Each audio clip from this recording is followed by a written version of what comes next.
Hey folks, right, so I'm just back from the BBC interview that I've done. It lasted all afternoon. I was able to record it on my phone's recorder, and I have about 3 hours of interview, but I said I wouldn't release it. But what I'll do is, after they release theirs, because they're only going to use 4 minutes of it, I will ask them if I can release the rest of it, because I think it was pretty good, actually. I was quite happy with it, and I'm feeling pretty good about it. Which means I'm going to get fucked. So the questions were generally quite tame. There was nothing particularly out of the bounds of what I was expecting to hear, expecting to be asked.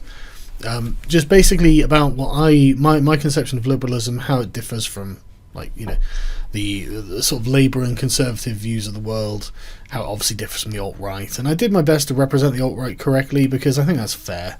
I didn't just call them Nazis, but when people call you alt-right, that is what they mean.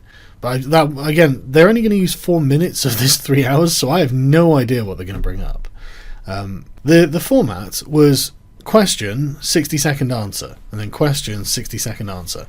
I assume that's so they can take I guess it's going to be about 4 questions that are answered to make the 4 minutes, roughly, of airtime that I'll have.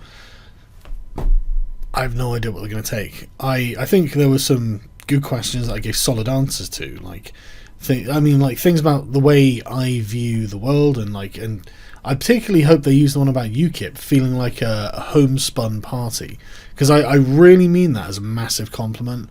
I would feel that the other parties are I don't know, I wouldn't feel well represented by the other parties. I feel that they're careerist, whereas UKIP doesn't have that feeling, and I mean that to its credit.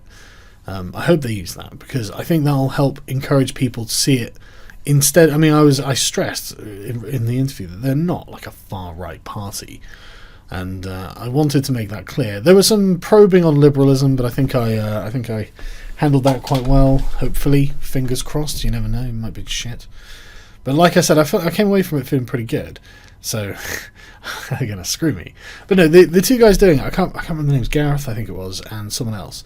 I didn't feel that they were being duplicitous. I didn't get the vibe that they were out to get me or that they were dishonest. And the guy was recommending that I check out his previous work because apparently he's worked with Conservatives before and he doesn't find them dishonest.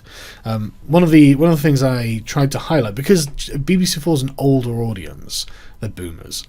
So obviously they didn't want me to use technical terms, which I didn't. I think I nailed a bunch of the questions quite well in a way that is going to be able to speak to normies, in a way that they're going to understand from a sort of, I don't want to say safe, but safe for when you're talking to a journalist perspective to understand. They were very interested in speaking to Danko and Paul Joseph Watson. I believe they've emailed them and they didn't reply, and I don't blame them for that, but I don't think these two guys are the dangerous sort, and I believe if they're left in charge of the editing, then it should be okay. None of the questions seemed in bad faith. There were a couple I had to kind of turn around and reframe because there was this... It was very interesting. I guess they must have a kind of natural institutional bias. And at one point the guy was a little bit hamming up with exasperation, like, you're not compromising on any of my answers. And well, I think I'm addressing them adequately. But I don't think he meant to do that. I think it was just kind of natural pattern that they fall into. But again, I'm feeling pretty confident about it. I guess time will tell. It'll be out at sometime in October.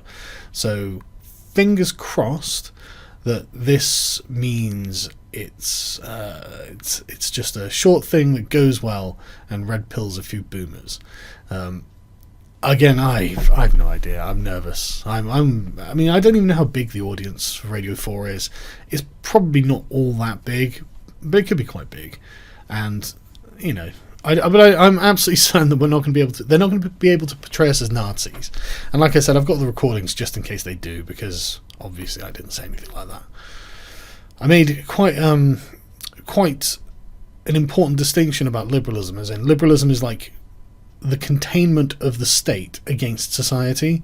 That's one of the things about it, is about accountability.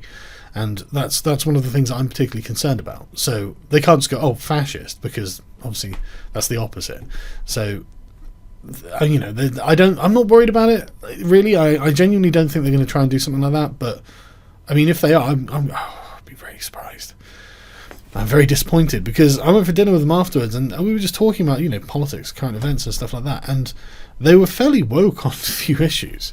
You know, the chap interviewing me, Gareth, he seems like a really nice guy actually, and he seems very amiable on and charitable with his interpretations of what's being said.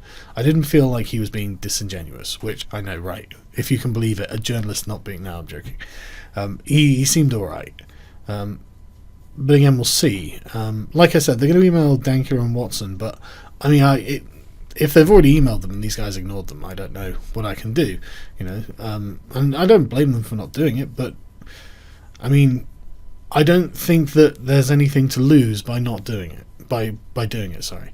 I think we don't stand to lose anything. At the very least, you know, all they'll do is go, oh, look at these far-right Nazis or something, and it's like, well, they do that on a daily basis anyway.